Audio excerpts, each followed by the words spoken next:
हाँ जी, अस्सलाम वालेकुम वंस अगेन। आप लोगों ने घर जाके जब पढ़ने की कोशिश की तो वो तो फौरन खत्म हो गया। जब फौरन खत्म हो गया तो आपको याद आया कि सर ने कुछ और भी कहा था। अगर 1 घंटा सर ने कहा था कि 1 घंटे के अंदर अंदर काम चलेगा, तो ये तो 5 मिनट में खत्म हो गया, तो शायद कुछ मिस कर रहा हूं। फिर आपको याद है, हाँ सर ने कहा था उसके की पॉइंट्स बना लेने हैं। फिर आपने अपना अकाउंटिंग का रजिस्टर खोला और उसका खाली सफा देख के सोचा यहाँ की पॉइंट बनाते हैं। फिर आपको एहसास हुआ नहीं, सर ने कहा था एक अलग रजिस्टर ले लेना। फिर आपने देखा तो आपके पास रजिस्टर था ही नहीं। फिर आप घर से निकल के गए रजिस्ट्री शॉप पे और वो लेके वापस आए और उसके अंदर की पॉइंट्स लेके 1 घंटा पूरा हो गया। तो पहले दिन का 1 घंटा वो सारे रिसोर्सेज इकट्ठे करने का टाइम। तो इसका मतलब पहला दिन गुजरने के बाद अब मेरी टिपिकल अजम्पशन ये है कि अब आप लोगों के हाथ में एक रजिस्टर है और उस रजिस्टर में आप हर दिन लेक्चर खत्म होने के बाद जब आप घर जाके उसे पढ़ेंगे तो पढ़ने के बाद आप अपनी अल्फाज में उसके कुछ की पॉइंट्स इस तरह से लिख लेंगे कि जिनको अगर आप दोहरा लें तो वो पूरा टॉपिक आपका दोहरा लिया जाए। इसके 2 फायदे होंगे। फायदा नंबर 1, आपके लिए दोहराना आसान हो जाएगा। फायदा नंबर 2, आप जब लिख रहे होंगे तो थोड़ा सा आपका फोकस रहेगा, वरना किताब खोलें तो फिल्में चल पड़ती हैं दिमाग में। किताब खोलते हैं तो याद आता है कि पता नहीं सीए के साथ क्या होने वाला है। किताब खोल के उसे पढ़ रहे होते हैं तो सिवाय उस किताब के हर बात दिमाग में चलना शुरू हो जाती है। आपने शायद एक ऑप्टिकल इल्यूजन देखा हो कि अगर एक बंदा एक अंधेरे डॉट को बड़ी देर तक देखता रहे और अचानक से किसी चीज की तरफ देखे तो उधर भी अंधेरा नजर आना शुरू हो जाता है। तो जब दिन का इतना बड़ा टाइम मोबाइल के सामने गुजरता है और मोबाइल में इतनी तेजी से चीजें चल रही होती हैं तो हमारा दिमाग यूज्ड टू हो गया होता है कि एक साकेत चीज के अंदर मूवमेंट नजर आए। उसके बाद ऐसे ही है जैसे काले डॉट को बड़ी देर देखने के बाद दीवार की तरफ देखें तो दीवार काली होना शुरू हो जाती है। तो इसी तरह से जब इतनी देर मोबाइल इस्तेमाल करने के बाद किताब खोल के देखते हैं तो किताब नहीं नजर आती, दिमाग में फिल्में चलना शुरू हो जाती हैं। दिमाग में पता नहीं क्या क्या चल रहा होता है, बचपन के वाकयात आ जाते हैं। मैं सीए क्यों कर रहा हूं, ये दुनिया चल क्यों रही है, ये जो ग्लेशियर पे चल रहे होंगे उससे क्या लाहौर डूब जाएगा। चूंकि रील्स के टॉपिक इतने मुतफर्रिक होते हैं कि वो आपकी ये सारी सलाहियत को बुरी तरह से मफलूज कर देते हैं। तो इसलिए की पॉइंट से फायदा भला क्या होगा, जब आपने मेरी किताब सामने रखी और आप अपने की पॉइंट बना रहे हैं तो आप फोकस से किताब पढ़ रहे हैं, फोकस से लिख रहे हैं, आपकी तवज्जो है। अकाउंटिंग में फिल्में नहीं चलती क्योंकि अकाउंटिंग में आप सवाल करते जा रहे होते हैं हाथ से, लेकिन थ्योरी की किताब पढ़ना मुसीबत हो जाती है। उसको पकड़ें, उसे ओपन करें तो उसके बाद एक सफा 5 घंटे में नहीं हो पाता क्योंकि वो सफा तो पढ़ ही नहीं पा रहे होते। तो की पॉइंट्स का फायदा ये होगा कि जो आप पढ़ रहे हैं वो फोकस से हो जाएगा। जब आपको जिम्मेदारी होगी ना, मैंने इस रजिस्टर पे ये सर की 1.5 सफे की जो बात है, मैंने रजिस्टर की 8 से 10 लाइनों पे लेके आना है इसे। तो आप ध्यान से पढ़ेंगे, फिर उसका एक शॉर्ट वर्जन बनाएंगे, फिर अगला जुमला ध्यान से पढ़ेंगे, फिर आपको आहिस्ता आहिस्ता लैंग्वेज शॉर्ट करनी भी आ जाएगी, आपको आहिस्ता आहिस्ता लिखना भी बेहतर आ जाएगा। तो इसलिए ये बड़ा स्ट्रॉन्ग सजेशन है कि आपके पास एक रजिस्टर होना चाहिए और उस रजिस्टर में आप साथ साथ चीजों को लिख रहे हो। सर की पॉइंट्स उर्दू में लिख सकते हैं? जी, की पॉइंट्स किसी भी जबान में आप लिख लें, अगर बाद में आपको उसको उर्दू से इंग्लिश में कन्वर्ट करना आसान है तो अगर आपको लगता है कि मैं उर्दू में काम की बातें लिख लूं और कल को मैं वहां से पढ़ूंगा, दोहरा लूंगा और मैं फिर पेपर में इंग्लिश में लिख सकूंगा तो फिर जरूर उर्दू में लिख लें। लेकिन होता ये है कि आहिस्ता आहिस्ता जो है वो उर्दू पढ़ के, उर्दू देख के ना आपकी फिर वो वाली सलाहियत थोड़ी सी पीछे जाना शुरू हो जाती है उसको इंग्लिश में लिखने वाली। तो पॉइंट्स इंग्लिश में लिख के उसके अंदर कीवर्ड उर्दू में लिख लें, या एक लफ्ज लिखा, एक जुमला लिखा और आप सोच रहे हैं कि मुझे बाद में जुमला देख के भूल ना जाए तो नीचे ब्रैकेट में उर्दू में लिख लिया। लेकिन पेपर पॉइंट ऑफ व्यू से हमें जिस जबान पे ज्यादा बोर होना चाहिए वो इंग्लिश है। डन। घर जाके आपने कुछ पढ़ा। सबसे पहले मैंने आपको एक हवा में एक कंपनी बताई थी, मैंने उसे एक डब्बा कंपनी कहा था और उस डब्बे में हमने पैसे डाले थे और कुछ लोग उस डब्बे को चला रहे थे और हमने देखा कि कंपनी का सेटअप बन गया था और चीजें बड़े अच्छे तरीके से हैपनिंग हो रही थी। क्या उस डब्बे की एग्जाम्पल और वो जो लोगों का आपस में ताल्लुक था और वो जो शेयर्स की मूवमेंट थी वो सारी बात समझ आ गई? फिर आपने पढ़े उस कंपनी के फीचर्स। हमने कहा कि जो सोल ट्रेडर है और जो पार्टनरशिप है और जो कंपनी है वो अलग अलग होते हैं। सोल ट्रेडर कौन होता है जी? अकेला बंदा कारोबार कर रहा होता है और वो अपना सारा मामला खुद से देख रहा होता है। इस बिजनेस की सारी जिम्मेदारी इसकी है। बिजनेस सेपरेट लीगल पर्सन नहीं होता और अनलिमिटेड लायबिलिटी होती है बिजनेस की। फिर दूसरी तरह हमने बिजनेस कौन सा देखा था? पार्टनरशिप, पार्टनरशिप में क्या होता था भला? सर ज्यादा बंदे दो या दो से ज्यादा बंदे मिलके बिजनेस को रन कर रहे होते थे, ऑल पार्टनर्स जो है वो रिस्पॉन्सिबल होते हैं और उसके लिए जितने भी फिर वो होते थे पार्टनर्स, वो रिस्पॉन्सिबल हो जाते थे। पार्टनरशिप में चंद लोग मिलजुल के काम कर रहे हैं, सबके सबके लिए रिस्पॉन्सिबल हैं, वो पैसे भी लेके आ रहे हैं, और अगेन ये पार्टनरशिप और वो बंदे अलग अलग हैं, सेम नहीं है, तो सॉरी सेम है, अलग अलग नहीं है, एक ही वही पार्टनरशिप है और वही पार्टनर्स है। ये बात क्लियर है? एक स्टेप आगे गए, फिर हमने कहा एक कंपनी होती है, कंपनी किसी खास तरीके से बनती है जो कि कंपनीज एक्ट ने बताया है। फिर कंपनी की सेपरेट लीगल एंटिटी होती है, डॉक्ट्राइन ऑफ कॉर्पोरेट पर्सनैलिटी होती है, कंपनी का एक अलग वजूद होता है। कंपनी के मेंबर्स की लायबिलिटी वहां तक होती है जहां तक उन्होंने पैसे भरे हुए होते हैं, इन्वेस्ट किए हुए होते हैं, उससे ज्यादा उनकी लायबिलिटी नहीं होती। और कंपनियों में कोई भी बंदा शेयर खरीद सकता है और कोई भी बंदा अपने शेयर किसी दूसरे को आराम से बेच सकता है। तो तीन तरह के फीचर्स जो हमने कंपनियों के पढ़े थे, इन तीनों फीचर्स के अंदर कोई कंफ्यूजन, ये जो तीन फीचर्स हैं, ये तीनों फीचर समझ आ रहे हैं? फिर हमने दो अजीब सी फजूल सी डेफिनेशन, जो कि जस्ट मकसद ये था कि भाई सिलेबस में लिखी है तो हम पढ़ रहे थे, वो हमने पढ़ी थी कंपनी की और कंपनी लॉ की। कंपनी किसे कहते हैं? जो कंपनी जो कंपनी एक्ट 2017 या किसी और कंपनी लॉ में रजिस्टर हुई हो। अब जब किसी और कह दिया तो इसका मतलब अब बाकी तीन शामिल हो जाएंगे, और अगर कहीं लिखा हो ऑल कंपनी लॉ तो उसमें चारों शामिल होंगे, और कहीं लिखा हो पुराना कंपनी लॉ तो तीन शामिल होंगे। तो हमने कहा कि कंपनी लॉ में मरहूम companies act, companies ordinance 1984, companies ordinance 2016 and ये एक्ट भी शामिल होगा, अनलेस कि जुमला किसी और तरह से कह रहा है। अगर कॉन्टेक्स्ट कुछ और कह रहा है, पास्ट कंपनी लॉ, पुराने कंपनी लॉ, तो फिर हम 2017 को शामिल नहीं करेंगे, और अगर जुमला कह रहा है सारे कंपनी लॉ तो हम इसको भी काउंट करेंगे। तो ये दो बस अजीब सी डेफिनेशन जो है वो कल हम लोगों के स्कोप में थी। यहां तक कोई कंफ्यूजन? आगे चलें। आपने हर दिन जब भी पढ़ के आना है, और जो भी आपके सवाल हो आपने अगले दिन लाजमी पूछना है, चूंकि अभी हमने ज्यादा पढ़ा ही नहीं था तो इतना एक्सपेक्टेड नहीं है, लेकिन आपने हर अगले दिन कोशिश करनी है कि आप वो सवाल पूछें, ताकि जो है वो आपको अगर कोई कंफ्यूजन है तो वो कंफ्यूजन रिजॉल्व हो। हम चलते हैं आगे और समझते हैं बॉडी कॉर्पोरेट के बारे में। मैं साथ साथ बोर्ड का भी इस्तेमाल करूं, चूंकि बिजली के कुछ बड़े स्ट्रॉन्ग मसले चल रहे हैं आज क्या कल शाम से ही चल रहा है। आखिर को शहबाज भाई ने 1 पैसे की कमी कर दी है यूनिट के रेट में, तो उसके बाद से लोग एक्साइटेड होके करोड़ों यूनिट्स इस्तेमाल करते जा रहे हैं कि अब तो हमें 1 पैसा बच जाया करेगा। तो इस टाइम पे काफी खबर चल रही है, और मुझे लग रहा है किसी टाइम पे कोई राउंडिंग ऑफ वगैरह हुई होगी, कोई एक जगह से रेट दूसरी जगह शिफ्ट करते हुए उन्होंने कोई राउंड कर दिया होगा, तो उसके बाद से जो है ना वो 1 पैसे पे डिबेट चल रही है कि जो है ना वो 1 पैसा, या वाकई आगे तकरीर करके उसने कहा है। तो बहरहाल ये इस वक्त खबर जो है ना फुल गर्म है कि बिजली के नर्ख में 1 पैसे फी यूनिट कमी हो चुकी है। अब तो लुट में जाएंगे, अब तो पूरी रात ऐसी चलेंगे। बॉडी कॉर्पोरेट एक बड़ा वर्ड। हमने कंपनी समझ लिया था, कंपनी था वो सेटअप जो कंपनीज एक्ट में रजिस्टर हुआ हो या किसी पिछले कंपनी लॉ में रजिस्टर हुआ हो। तो लफ्ज कंपनी बहुत स्पेसिफिक हो जाता है कंपनी लॉ वाली कंपनियों से। अब फर्ज करें किसी जगह पे टैक्स का लॉ ये कहे कि हाँ भाई कंपनी तुम टैक्स दोगी, तो बैंकिंग कंपनी खुशी से नारे लगा रही होगी, क्योंकि बैंकिंग कंपनी तो कंपनी लॉ में रजिस्टर ही नहीं हुई, वो तो बैंकिंग कंपनी ऑर्डिनेंस 1962 में हुई है रजिस्टर।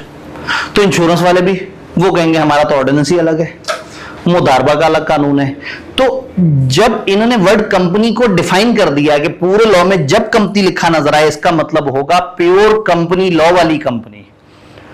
तो अगर ये चाहते हैं कोई ऐसा लफ्ज इस्तेमाल करें जिसमें इनकी मुराद all the type of companies हो, तो ये भारी लफ्ज इस्तेमाल करेंगे। बॉडी कॉर्पोरेट, इसको बॉडी कॉर्पोरेट भी बोलते हैं और कॉर्पोरेशन भी बोलते हैं।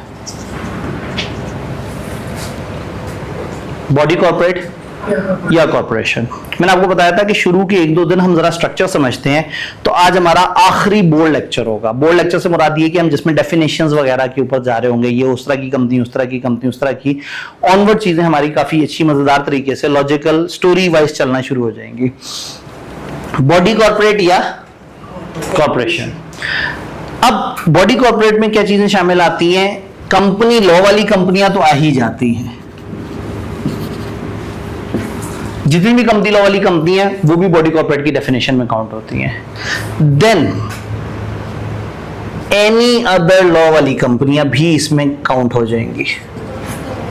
वो कंपनियां जो पाकिस्तान में किसी और कानून में रजिस्टर हुई है, बैंकिंग कंपनी बैंकिंग के लॉ में रजिस्टर हुई है, इंश्योरेंस के लॉ में रजिस्टर हुई है, मुदारबा के लॉ में रजिस्टर हुई है, रियल एस्टेट से रिलेटेड कंपनियां उस लॉ में रजिस्टर हुई है। तो सारी कंपनी लॉ वाली कंपनियां और सारी वो कंपनियां जो किसी ना किसी और लॉ में रजिस्टर हुई हैं। पाकिस्तान की ही कुछ और कंपनियां जो कंपनीज एक्ट के अलावा जो पाकिस्तान में अलग अलग लॉज हैं उनमें से किसी में रजिस्टर हो गई। तब इंश्योरेंस ऑर्डिनेंस 2000 के अंदर रजिस्टर होने वाली इंश्योरेंस कंपनी कॉर्पोरेशन तो कहलाएगी, लेकिन सादा कंपनी कहते हुए हमें डर लगेगा तो हम उसको इंश्योरेंस कंपनी कह देते हैं। तो जब हमारे लॉ ने सारी कंपनियों को मुखातिब करना होगा वो बोलेगा बॉडी कॉर्पोरेट, और हमारे लॉ ने अपनी कंपनियों को मुखातिब करना होगा वो बोलेगा कंपनी। तो ये कंपनी लॉ वाली कंपनियां, एनी अदर लॉ वाली कंपनियां समझ आ गई। फिर तीसरी चीज में इन्होंने मुल्क से बाहर की कंपनी में शामिल कर दी, कंपनीज एस्टैब्लिश आउटसाइड पाकिस्तान। मुल्क से बाहर की कंपनियां भी इसमें शामिल हो जाएंगी। तो अब कल को गूगल, सैमसंग, एप्पल ये सब भी बॉडी कॉर्पोरेट होंगे। तो जब पाकिस्तान में कहा जाएगा कि पाकिस्तानी बॉडी कॉर्पोरेट ये करें, तो इसका मतलब है पाकिस्तान की कंपनी लॉ वाली कंपनियां भी, पाकिस्तान की और लॉ वाली कंपनियां भी, और पाकिस्तान में दूसरे मुल्क की आई हुई कंपनियां भी, वो सब काउंट होंगे। तो ये थोड़ी ज्यादा वसी डेफिनेशन है जिसने 3 चीजों को इंक्लूड कर दिया। तीनों बातें समझ आ रही हैं? फिर इसने एक्सक्लूड किया कुछ चीजों को। 2 तरह के सेटअप इसने माइनस कर दिए। इसने कही जो कोऑपरेटिव सोसाइटी होती है, कोऑपरेटिव सोसाइटी क्या चीज होती है? लोग मिलजुल के इमदाद बाहमी पे चल रहे होते हैं। बेस्ट एग्जांपल अक्सर लोगों को समझ आती है हाउसिंग की कोऑपरेटिव सोसाइटी। एक इलाके में 500 घर हैं, वो आपस में तय करते हैं कि भाई हम जो गवर्नमेंट की तरफ देखें कि वो हमारे मामलात को देखे, व्हाई नॉट हम आपस में इमदाद बाहमी में दूसरे के मामलात क्यों ना देख लें।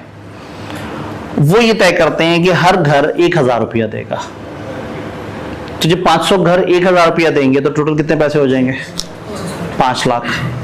तो फिर क्या होगा? वो 2 सिक्योरिटी गार्ड रखेंगे उस इलाके की हिफाजत के लिए, एक बॉर्डर्स पे फिर रहा होगा और एक उस इलाके में फिर रहा होगा। उनको दे देंगे फर्ज करें 60-70 हज़ार रुपये तनख्वाह। फिर उसके बाद एक माली रखेंगे जो कि उस इलाके के बागों का और जो लॉन्स वगैरह उनकी मेंटेनेंस देखेगा। 1-2 और जमादार रखेंगे जो कि सड़कों को सुबह डेली साफ कर दिया करेंगे।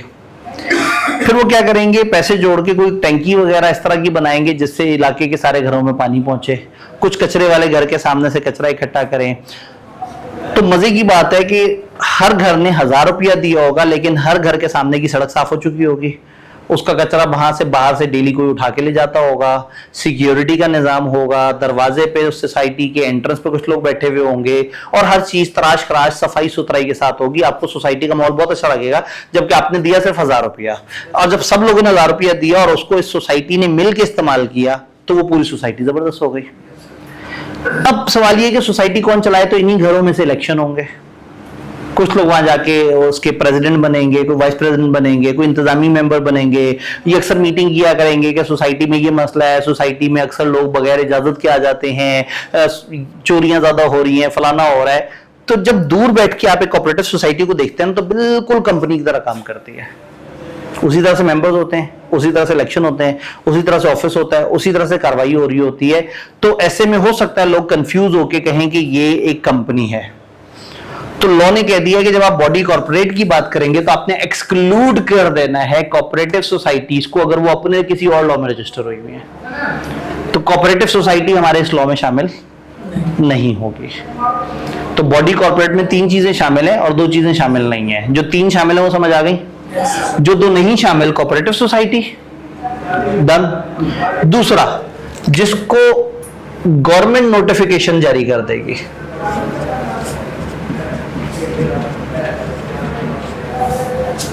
गवर्नमेंट कल को कह दे कि जो बैंक्स हैं खबरदार, इसको पाकिस्तान में कोई बॉडी कॉर्पोरेट नहीं कहेगा, गवर्नमेंट से कोई लड़ सकता है?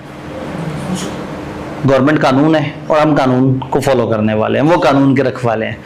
तो कानून के रखवालों ने अगर कह दिया कि भाई कल से बैंक को खबरदार आपने बॉडी कॉर्पोरेट का, हम कहेंगे जी बॉस आपने कह दिया, मसले खत्म हो गया, आज से बैंक भी हमारी बॉडी कॉर्पोरेट की डेफिनेशन से बाहर हो गए। तो दूसरी एक्सक्लूजन है जिसको government by notification, federal government का मिनिस्टर नोटिफाई कर दे कि खबरदार इसको आपने बॉडी कॉर्पोरेट नहीं कहना, तो हमारी मजाल, हमारे फरिश्तों की मजाल, हम उसे बॉडी कॉर्पोरेट नहीं कहेंगे। इस चैप्टर में से अगर कभी एमी उनका मूड बने कि यार ये चैप्टर बड़े अरसे से टच नहीं किया, तो चलो इसमें से कोई सवाल पूछ लेते हैं, और नंबर भी उनके पास 3-4 हो, तो वो सोचते हैं चलो एक काम करते हैं बॉडी कॉर्पोरेट की डेफिनेशन पूछ लेते हैं। तो इस चैप्टर में बॉडी कॉर्पोरेट की डेफिनेशन उनको पसंद है, इसलिए कि ये एक दरमियाने साइज की डेफिनेशन है, और वो चंद नंबर का इससे सवाल बना के अपना टिक लगा लेते हैं कि देखो हमने चैप्टर 1 से सवाल पूछ लिया। तो इस चैप्टर में 3 टॉपिक सबसे ज्यादा जो आए हैं, उनमें से एक टॉपिक ये बॉडी कॉर्पोरेट की डेफिनेशन है। अब ऑफिशियल डेफिनेशन पढ़ते हैं। अल्हम्दुलिल्लाह लाइट फिलहाल सपोर्ट कर रही है, जब तक सपोर्ट करे, क्या होता है जब तक है जहां। बॉडी कॉर्पोरेट या corporation includes and does not include. Includes किसे करता है? Company incorporated under this act और company law, a company incorporated outside Pakistan, और a body corporate declared as body corporate in relevant statute. Statute कहते हैं law को। तो जो किसी लॉ ने कहा कि ये मेरी कंपनी है, हम उसे भी मान लेंगे। जो कंपनी लॉ ने कहा कंपनी है, याद है डेफिनेशन किसकी थी? Company incorporated under this act और कंपनी लॉ, कंपनियों की। तो कंपनी, किसी और लॉ वाली कंपनी और मुल्क से, ये 3 इंक्लूड होंगे। एक्सक्लूड क्या होगा? कोऑपरेटिव सोसाइटी, जो कि किसी लॉ जो कोऑपरेटिव सोसाइटियों को डील करता है उसमें रजिस्टर हुई हुई हो, हम उसे काउंट नहीं करेंगे। दूसरा, एनी अदर एंटिटी जो कंपनी नहीं है as defined in this act, कोई भी और एंटिटी जो कंपनी की डेफिनेशन में नहीं आती, हम जिसको relevant minister of federal government कह दे कि इसको माइनस कर दो, हम उसको माइनस कर देंगे। तो वो जो कंपनी की डेफिनेशन में नहीं आता और जिसको मिनिस्टर कह दे कि इसको माइनस कर दो, उसे हमने माइनस कर देना है। तो समझने के लिए पेपर में अपने अल्फाज में लिखना चाहें तो 3 चीजें ऐड करनी है, 2 माइनस करनी है, और अगर पूरे नंबर लेने होते हैं तो फिर डेफिनेशन को उसी अल्फाज में लिखना होता है जिस अल्फाज में किताब में होती है। तो क्या ये डेफिनेशन समझ आ रही है? यहां अब उन्होंने एक वर्ड इस्तेमाल किए, कंपनी इनकॉर्पोरेटेड आउटसाइड पाकिस्तान। अब इसका मतलब ये हुआ कि दुनिया की सारी कंपनियां, बट अगर एक कंपनी कुस्तुनतुनिया में बैठी है और जिंदगी में उसने कभी पाकिस्तान की शक्ल भी नहीं देखी, तो उसके ऊपर कानून साजी करके हमने पाकिस्तान में करना है क्या है? ये तो तय है कि वो बॉडी कॉर्पोरेट है, लेकिन अगर हम पाकिस्तान में कहना चाहते हैं कि पाकिस्तान में मौजूद बाहर की वो कंपनियां जो यहां काम कर रही हैं, तो फिर बॉडी कॉर्पोरेट का लफ्ज पूरी तरह से डिफाइन नहीं कर सकेगा। बात समझ रहे हैं? बॉडी कॉर्पोरेट में तो बाहर की सारी कंपनियां आ गई। तो अगर मैं चाहता हूं बाहर की वो कंपनियां जो पाकिस्तान में किसी तरीके से काम कर रही हैं बाहर की, तो जो वर्ड मैं इस्तेमाल करूंगा वो है foreign company. Foreign company, any company या बॉडी कॉर्पोरेट जो क्या हुई है, इनकॉर्पोरेट हुई है outside Pakistan, and which has a place of business, जिसका बिजनेस प्लेस है या कोई लाइजोन कोऑर्डिनेशन ऑफिस है इन पाकिस्तान, वेदर बाय इटसेल्फ और थ्रू एन एजेंट। एक कंपनी या बॉडी कॉर्पोरेट जो मुल्क से बाहर है, जिसका कोई प्लेस ऑफ बिजनेस या लाइजोन ऑफिस है पाकिस्तान में, चाहे खुद चाहे एजेंट के थ्रू, चाहे फिजिकल चाहे इलेक्ट्रॉनिक मोड में। तो पाकिस्तान से बाहर की जो भी कंपनी पाकिस्तान में अपना ऑफिस बना के चल रही हो, पाकिस्तान में अपना एजेंट भेज के चल रही हो, पाकिस्तान में अपना कम्युनिकेशन ऑफिस बना के चल रही हो, या पाकिस्तान से ऑनलाइन डील करके बिजनेस ले रही हो, वो सब के सब बन जाएंगे फॉरेन कंपनी। फिर एहसास हुआ कि हो सकता है कल कोई कंपनी इनके अलावा भी किसी और तरीके से आ जाए, तो अपने लिए गुंजाइश रखी, और conduct any business activity in Pakistan in any other manner as may be, कोई भी और manner as may be specified में भी अगर वो काम कर रही है तो वो फॉरेन कंपनी कहलाएगी। तो इसका मतलब ये हुआ कि फॉरेन कंपनी उस तरह की कंपनी है जो मुल्क से बाहर रजिस्टर हुई है और पाकिस्तान में फिजिकली या ऑनलाइन ऑफिस या कोऑर्डिनेशन ऑफिस के थ्रू या एजेंट के थ्रू ऑपरेट कर रही है।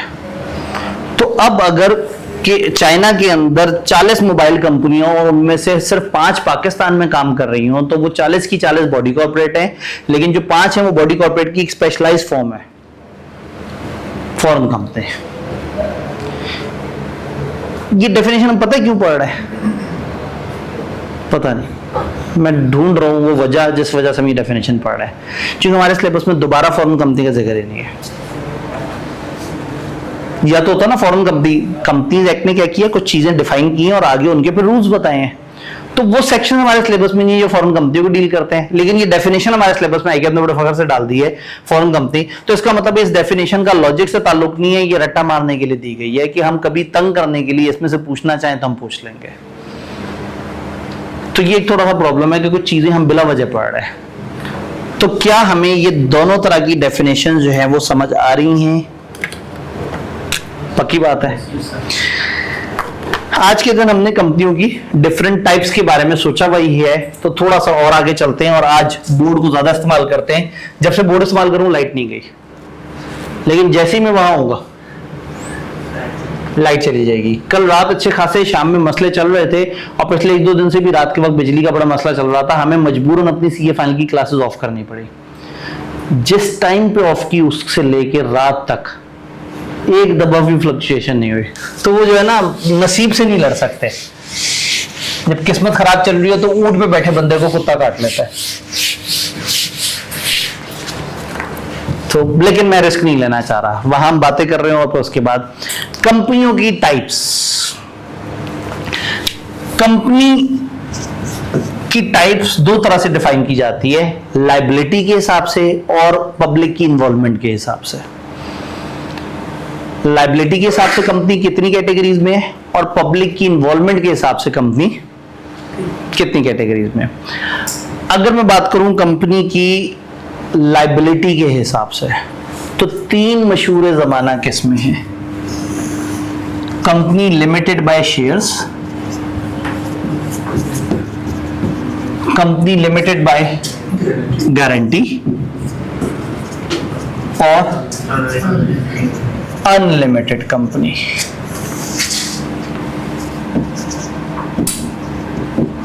मैं आपको बताया कि आज के दिन हम कंपनियों की टाइप्स पे बात कर रहे होंगे तो थोड़ा सा शायद बोरियत हो जाए, लेकिन जाहिर है हमने कभी ना कभी ये वाला पोर्शन तो खत्म करना है। तो अच्छा डेफिनेशन से जितना जल्दी निकलें। जब हमारे पास एक पहला टूटा बच्चा वीक ऐसा है जिसमें जो है वो पहले दिन भी क्लास नहीं थी, दूसरे दिन ओरिएंटेशन थी, तीसरे दिन कंपनियों का पूरा स्ट्रक्चर समझना था ओवरऑल, तो ठीक है कोई बात नहीं। ये जो हमारा वीक थोड़ा डिस्टर्ब हुआ हुआ है, इसी के अंदर ये सारी गंदी गंदी बातें कर लेते हैं। कंपनियों की 3 मशहूर किस्में। कल जिस कंपनी की मैंने आपको एग्जांपल दी थी वो कंपनी लिमिटेड बाय शेयर्स थी। क्योंकि अगर आप गौर से देखें तो एक डब्बा था, उस डब्बे के अंदर पैसे डाले थे और उस डब्बे ने उन लोगों को कागज दिया था कि तुम मेरे शेयर होल्डर हो। तो कंपनी लिमिटेड बाय शेयर में हमने ये देखा था कि कंपनी की लायबिलिटी ज्यादा से ज्यादा वहां तक होगी जितना उसका शेयर कैपिटल है, और मेंबर को बड़े से बड़ा नुकसान कितना हो सकता है। ठीक है, तो इसका मतलब ये हुआ कि कंपनी लिमिटेड बाय शेयर्स में जो लायबिलिटी होगी वो होगी शेयर कैपिटल जितना पेड अप है। पेड अप जितना शेयर कैपिटल उन्होंने पे किया हुआ लोगों ने, यानी कि कंपनी को जितने पैसे दिए हुए हैं कंपनी वहां तक लायबल है। 1984 से पहले जो पुराना कंपनी लॉ चलता था उस वक्त रूल ये था कि अगर एक कंपनी का शेयर कैपिटल हो तो जरूरी नहीं कि आप पूरे पैसे दें। अगर आपने उधार भी कर लिया, फॉर एग्जांपल 70% पैसे देके आपने शेयर ले लिए और कहा 30% जब जरूरत पड़ेगी तब दे दूंगा, तो पुराने जमाने में ये रूल चलता था। तो उस वक्त कंपनी की लायबिलिटी होती थी अपने पेड अप शेयर कैपिटल तक, और जितना लोगों ने उधार किया वह उनकी पर्सनल लायबिलिटी होती थी उस उधार वाले पोर्शन के लिए। लेकिन आज अगर उस डब्बे में कोई आज के सारे पैसे डाल दे तो फिर मेंबर की लायबिलिटी है 0। आज अगर कोई पूछे जी कंपनी लिमिटेड बाय शेयर में मेंबर की क्या लायबिलिटी, आपने कहना है कुछ एक्स्ट्रा नहीं देना, ज्यादा से ज्यादा ये होगा जो गया हुआ है पैसा वो जाया हो जाएगा। तो कंपनी लिमिटेड बाय शेयर की लायबिलिटी होती है पेड अप शेयर कैपिटल तक, और इसके मेंबर्स सिर्फ तब लायबल होते हैं जब उनके पास अनपेड शेयर्स हो, और 1984 के बाद से कॉन्सेप्ट खत्म हो चुका हुआ है। तो कोई बहुत पुरानी कंपनी में अभी भी कोई उधार चल रहा होगा तो वहां मेंबर लायबल होंगे, अदरवाइज आज की कंपनियां जितनी भी मेजॉरिटी हैं उसमें मेंबर की लायबिलिटी कोई नहीं है। ज्यादा से ज्यादा उनका जो पेड अप कैपिटल है वो जाया हो जाएगा, एडिशनल कुछ नहीं करना।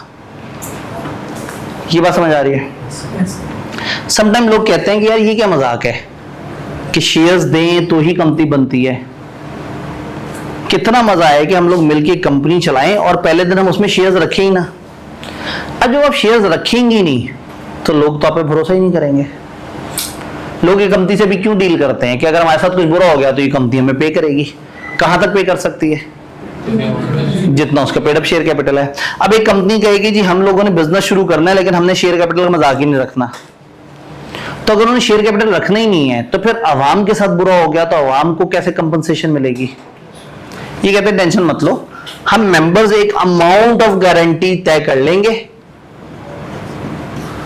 अगर कभी बुरा वक्त आया कंपनी पे तो हम तमाम members for example lakh lakh रुपया कंपनी को देने के पाबंद होंगे। अगर कंपनी पे बुरा वक्त आ गया तो हम तमाम मेंबर्स 1-1 लाख रुपया देने के पाबंद होंगे। अब कंपनी पे बुरा टाइम आया और वो बुरा टाइम ऐसा आया कि इसके 10 मेंबर्स थे और सबने 1-1 लाख की गारंटी दी हुई थी, तो टोटल लायबिलिटी कितनी हो गई? 10 लाख। अगर तो 8 लाख का नुकसान हुआ है तो ये लोग 80% दे देंगे, और अगर नुकसान 13 लाख का हुआ है लाख लाख देंगे और साइड पे हो जाएंगे। तो इसलिए हम इसको कहते हैं कंपनी लिमिटेड बाय गारंटी। तो ऐसी कंपनियों में नॉर्मली शेयर कैपिटल नहीं होता और आप एक गारंटी शुरू से तय कर लेते हैं कि अगर कंपनी बंद हो गई तो हम तमाम मेंबर्स इतने रुपए देने के पाबंद होंगे। सवाल यह है कि क्या कोई कंपनी बगैर शेयर कैपिटल के चल सकती है? कोई ऐसा सेटअप जो आपके जहन में हो जिसमें शेयर कैपिटल नहीं है लेकिन फिर भी चल रहा है? आईकैप, एक भाई ने कहा आईकैप, क्या आईकैप का कोई शेयर कैपिटल है? फिर आईकैप चलता कैसे है? आपका खून निचोड़ के, हमारा खून निचोड़ के, आपसे साल के शायद 5,000 लेता है या ज्यादा कर दिए, मुझसे तकरीबन साल का 5 लाख लेता है। चूंकि मैं एफसीए हूं तो एफसीए होने की वजह से मुझे 40 से 50,000 के दरमियान की रकम देनी होती है सालाना। आप स्टूडेंट है तो आप पे जरा रेट हल्का लगाया है। हम चार्टर्ड अकाउंटेंट और फिर उसमें एक यंग चार्टर्ड अकाउंटेंट और एक बुजुर्ग चार्टर्ड अकाउंटेंट, उनका अलग अलग रेट होता है। फिर चूंकि कॉलेज है तो कॉलेज का तकरीबन कोई 2-2.25 लाख के आसपास जाता है। फिर अगर उसको कोई और कैंपस हो उसके भी पैसे जाएंगे। फिर hands on courses, MS office और ये इन सब के 75-75 हजार देने हैं। तो होता ये है कि सालाना वो हमसे को 5 लाख रुपए के आसपास ले लेते हैं। खैर मतलब मैं अपना दुख क्यों आपके सामने रखूं, जब भी आपको लगे कि आपसे 5,000 आईकैप ले रहा है और आपका गम बहुत बड़ा है तो आपने जो है ना फिर हमारे गम के बारे में भी सोचना है, हमसे उसका 100 गुना आईकैप ले रहा है। तो आईकैप ने आपसे पैसे लिए, हमसे पैसे लिए, सारे मेंबर से पैसे लिए, सारे स्टूडेंट से पैसे लिए, इम्तिहानों के पैसे लिए। आईकैप सर्विसेज दे रहा था और सर्विसेज के पैसे ले रहा था और आईकैप ने उन्हीं पैसों से अपना निजाम चला लिया। तो क्या आईकैप को शेयर कैपिटल की जरूरत है? तो दुनिया में ऐसे बहुत सारी तरह के बिजनेस या इदारे सेटअप हो सकते हैं जिनको शेयर कैपिटल की जरूरत नहीं है। ये जो हमारे स्पोर्ट्स क्लब होते हैं वो लोगों से कहते हैं कि आओ मेंबरशिप लेने के 10 लाख रुपए, तो मुख्तलिफ लोग जाते हैं 10 लाख देते हैं, वो 10 लाख तो उनके पास चले गए मेंबरशिप की मद में। मजे की बात है कि आपने उसके बाद पर मंथ जो इस्तेमाल करना उसके अलग से पैसे देने होते हैं। अच्छा, वो जो 10 लाख उनके पास पड़े हुए हैं अगर आप उनसे वापस लेने पहुंच गए तो ऐसा नहीं होता। आपने मेंबरशिप ले ली, आपकी तरफ से पैसे गए। अब कल को ये हो सकता है कि आप अपनी मेंबरशिप किसी बाहर के बंदे को बेचें और उसे कहें यार तुम मुझे 12 लाख दो और मेरे से ही मेंबरशिप ले लो, आज से तुम मेंबर, मैं चला जाता हूं। तो ये इस बंदे ने उस बंदे के साथ तय किया। कंपनी के पास तो 10 लाख पड़ा हुआ है, तो कंपनी के पास जब शुरू में मेंबरशिप के पैसे आएंगे और माहाना ड्यूज आ रहे होंगे लोगों से, तो खर्चा पानी निकल आएगा, वो अपना काम चला लेंगे। तो बहुत सारी ऐसी कंपनियां हो सकती हैं जिनको शेयर कैपिटल की जरूरत ना हो लेकिन वो रजिस्टर होना चाह रही हैं, तो वो नहीं चाहते कि पहले दिन हम अपना पैसा ब्लॉक कर दें। भाई इधर क्या हुआ, लिमिटेड बाय शेयर में आपने डे 1 पे पैसे दिए और वो सारे पैसे फंस गए हैं। जब कंपनी पे बुरा वक्त आएगा आपका पैसा जो है ना वो सारा इस्तेमाल हो सकता है। गारंटी वालों ने क्या कहा कि देखो हमें लायबिलिटी से एतराज नहीं है, लेकिन आज पैसे मत लो, आज हमारे पैसे ब्लॉक मत करवाओ। हम वचन देते हैं कि जब कंपनी पे बुरा वक्त आया हम इतने पैसे देने के पाबंद है, और फिर जब बुरा वक्त आए तो फिर उतने पैसे दे भी देने हैं। ये गारंटी लिमिटेड कंपनी है, तो इसका मतलब है कि कुछ कंपनी ऐसी हो सकती हैं जिनमें शेयर कैपिटल ना हो, तो ये उसकी एक एग्जांपल है। बट लॉ ये कहता है कि चाहो तो इसमें शेयर कैपिटल भी ऐड कर सकते हो। ये विद शेयर कैपिटल भी हो सकता है और विदाउट शेयर कैपिटल भी हो सकता है। मैंने जो आपको कैटेगरी बताई है वो विदाउट शेयर कैपिटल है। लेकिन अगर ये कंपनी कहे कि हमने गारंटी भी रखनी है और हमने शेयर्स भी रखने हैं, तो डबल हो जाएगी लायबिलिटी। जब कंपनी पे बुरा वक्त आएगा तो आप पेड अप कैपिटल के लिए भी लायबल है, एंड वो जो गारंटी अमाउंट है उसके भी लायबल। याद रहे मैं कंपनियों की जो टाइप्स बता रहा हूं आपको लायबिलिटी के हिसाब से बता रहा हूं। कंपनी लॉ ने लायबिलिटी के हिसाब से कंपनियों को 3 कैटेगरीज में डिवाइड कर दिया। Company limited by shares, company limited by guarantee और unlimited company. Company limited by share कहां तक लायबल है? जितना उनका पेड अप शेयर कैपिटल है। कंपनी लिमिटेड बाय गारंटी कहां तक लायबल है? जितनी उन्होंने अमाउंट गारंटी की है वहां तक लायबल है, उससे ज्यादा के लिए लायबल नहीं है। और अनलिमिटेड कंपनी अनलिमिटेड लायबल। चलें ये दो तो हमें समझ आते हैं। ये कौन बेवकूफ लोग हैं? कंपनी बनाने का सबसे बड़ा फायदा क्या था? Limited liability, separate legal entity. तो कौन है ये जो कंपनी बनाते हुए लायबिलिटी अनलिमिटेड रख रहा है? अगर रखनी थी अनलिमिटेड तो बंद के सोल प्रोप्राइटर काम करते रहते, क्यों कंपनी बनाई? तो ऐसा क्यों कोई करेगा कि कंपनी बनाए और लायबिलिटी अनलिमिटेड रखे?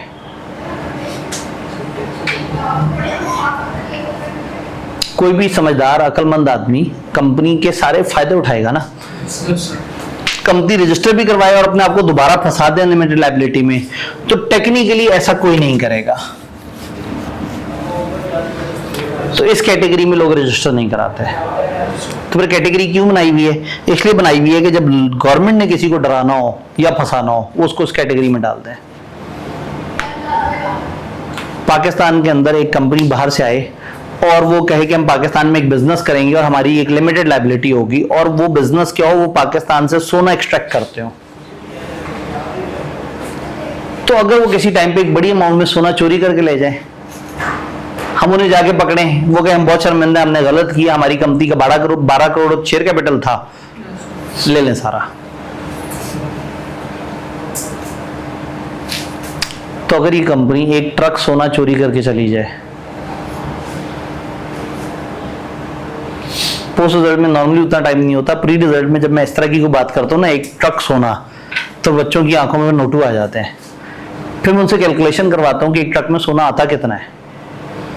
तो जब वो बनाते हैं कैलकुलेशन तो कोई 150 अरब या शायद 450 अरब रुपया बन जाता है। क्योंकि सोने का इतना छोटा सा यूनिट, 10 ग्राम वाला यूनिट, वो 4 लाख से ऊपर का है। तो जो 1 किलो की ईंट होगी, क्यूट सी छोटी सी ईंट, 1 किलो का मतलब है उसमें 100 दफा 10 ग्राम होंगे, तो 4 करोड़ से ऊपर की तो ईंट होगी इतनी सी। अब इस साइज की ईंट एक ट्रक में कितनी आएगी? जो बड़ी वाली ईंट आती है ना, वो कई ट्रक्स में, बड़े ट्रक्स में 20,000 आ जाती है, दरमियाने ट्रक में 8 से 10,000 आ जाती है, और एक छोटे ट्रक में भी 5-1 हजार तो आ ही जाती है। तो अगर 20,000 ईंटें हो बड़ी वाली जिस ट्रक में, और उस ट्रक में ये छोटी वाली ईंट डाले, तो एक ईंट की जगह 4 ईंटें आ जाएंगी। तो 4 ईंटें हो गई, 4 करोड़ की एक ईंट निकाली थी हमने, तो 4 ईंटें हो गई 16 करोड़ की। तो 16 करोड़ की ईंटें उतनी जगह घेरेंगी जितनी एक ईंट जगह घेरती है, और इस तरह की 20,000 ईंटें। तो 20,000 को 16 करोड़ से मल्टीप्लाई करें, तो 16 करोड़ जब 2 से मल्टीप्लाई होगा तो 32 करोड़ आ जाएगा। अब वो 20,000 में आगे कुछ और जीरो भी थे। कितने जीरो थे? 2 से आगे 4। अभी तक हम कितने करोड़ में पहुंचे? 32। अब 32 करोड़ के आगे हमने 4 सिफर और लगाने हैं। जब 2 सफर और लगाएंगे तो 32 अरब बन जाएगा, और जब 2 और सफर लगाएंगे तो 32 खरब बन जाएगा, या फिल्मी ज़बान में बात करें तो 3200 अरब का सोना एक ट्रक में चोरी हो सकता है। अब सोचें इस कंपनी को कितना शेयर कैपिटल बनाने का कहें। जब ये रजिस्टर हो हमारे पास लिमिटेड लायबिलिटी के तौर पे, तो इसको क्या कहें, तुम्हारा 1 अरब शेयर कैपिटल हो, 2 अरब शेयर कैपिटल हो।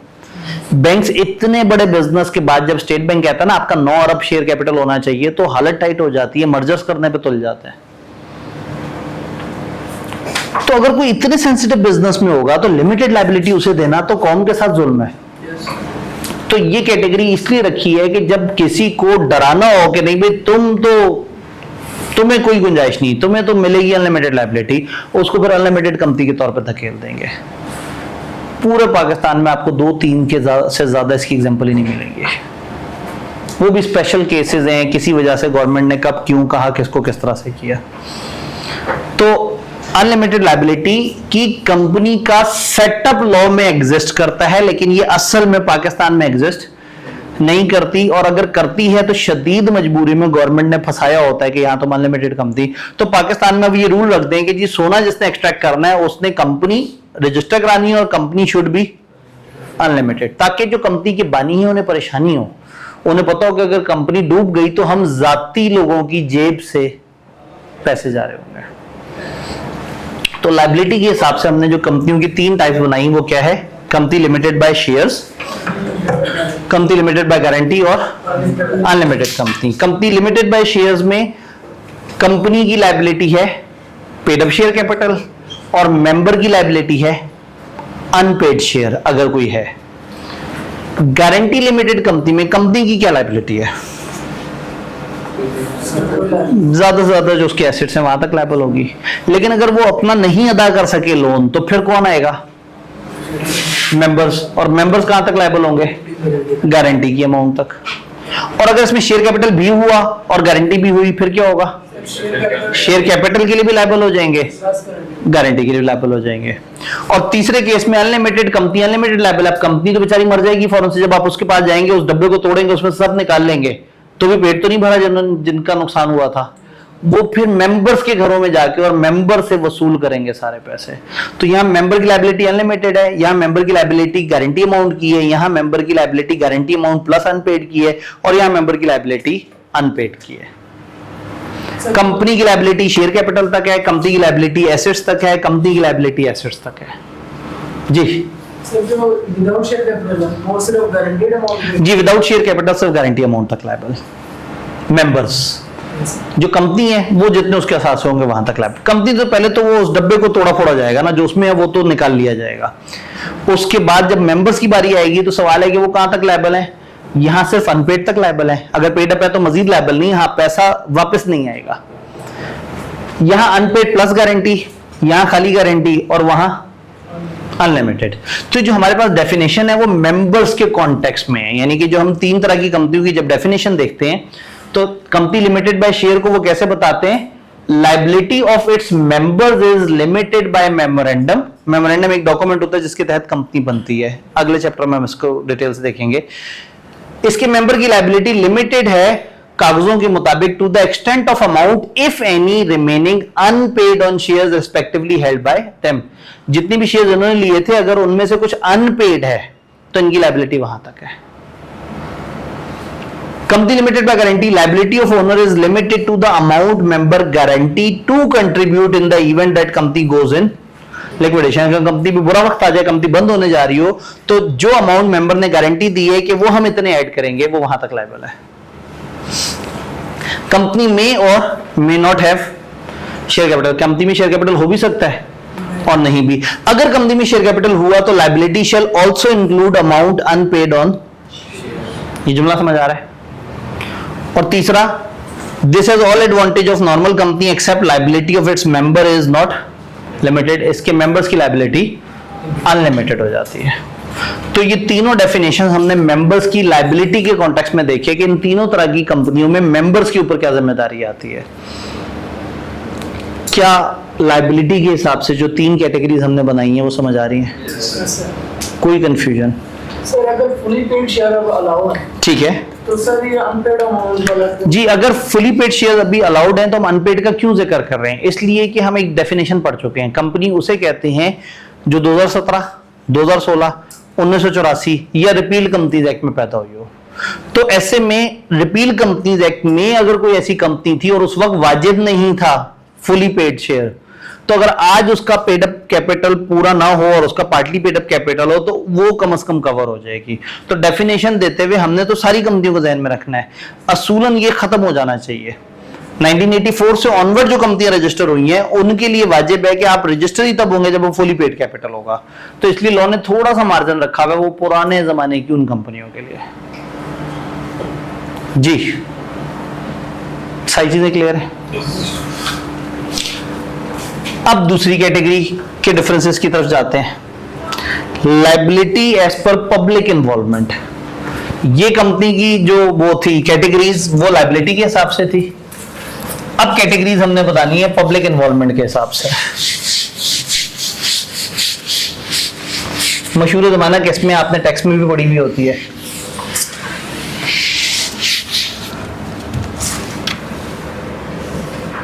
पब्लिक कंपनी और प्राइवेट कंपनी।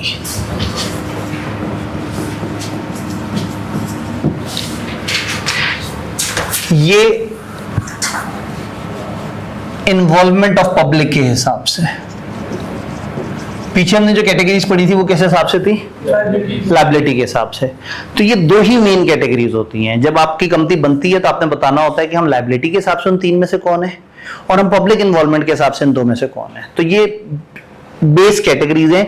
उसके अलावा कंपनियों को अलग अलग नामों से पुकारा जा सकता है, लेकिन जो बेसिक लीगल बाइफरकेशन है कि कंपनियों की कितनी किस्में, तो कंपनियों की 2 तरह से कैटेगरीज बनाई जाती हैं, लायबिलिटी के हिसाब से और पब्लिक इन्वॉल्वमेंट के हिसाब से। लायबिलिटी के हिसाब वाला हमें समझ आ गया। पब्लिक इन्वॉल्वमेंट, कुछ लोग चाहते हैं कि उनकी कंपनी में जब मर्जी लोग आए, जब मर्जी जाएं, एक हल्ला गुल्ला लगा रहे, जब मर्जी लोग कैपिटल लेके आ जाएं, जब मर्जी छोड़ के चले जाएं, जब हमारा दिल करे हम अखबार में इश्तिहार दें और वहां से लोग आके हमारी कंपनी के शेयर्स खरीद लें। कुछ कंपनी ऐसा नहीं चाहती। वो चाहती हैं हमारी कंपनी चंद लोगों के साथ चलती रहे, हमारी कंपनी के लोग बाहर के लोगों को शेयर भी ना बेचें, हम बाहर के लोगों को इनवाइट भी ना करें कि आओ और हमारी कंपनी के शेयर्स खरीदो। 3 रिस्ट्रिक्शंस, अगर आप 3 रिस्ट्रिक्शंस अपने ऊपर लगा देते हैं, मैक्सिमम 50 मेंबर्स,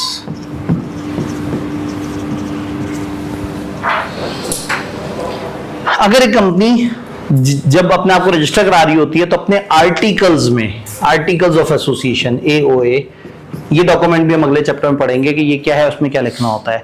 तो जब कंपनी रजिस्टर होती है तो वो अपने रजिस्ट्रेशन डॉक्यूमेंट में 3 शर्तें डाल दे। पहली शर्त, हमारे मैक्सिमम मेंबर्स 50 होंगे, 50 से ऊपर नहीं जाएंगे, एम्प्लॉइज काउंट नहीं करने। अगर 2-3 लोगों ने मिलकर शेयर लिया हुआ तो उनको एक दफा काउंट करना है।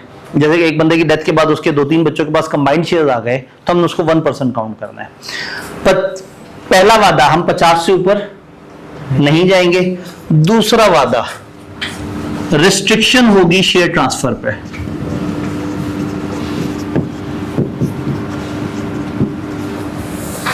इस कंपनी के मेंबर्स आराम से अपने शेयर्स बाहर वालों को नहीं बेच सकेंगे। तीसरा, no invitation to public. Public को इनवाइट नहीं कर सकते, आओ और हमारे शेयर्स खरीदो। पब्लिक को ये इनवाइट नहीं कर सकते। तो पब्लिक कंपनी सारे काम कर सकती है, उसके मेंबर्स भी 50 ऊपर जा सकते हैं, शेयर्स ट्रांसफर भी हो सकते हैं और वो पब्लिक को बुला भी सकते हैं, आओ और हमारे शेयर्स खरीदो। प्राइवेट कंपनी ऐसा नहीं कर सकती। क्यों इतनी फंसी हुई कंपनी बनाना चाहते हैं आप?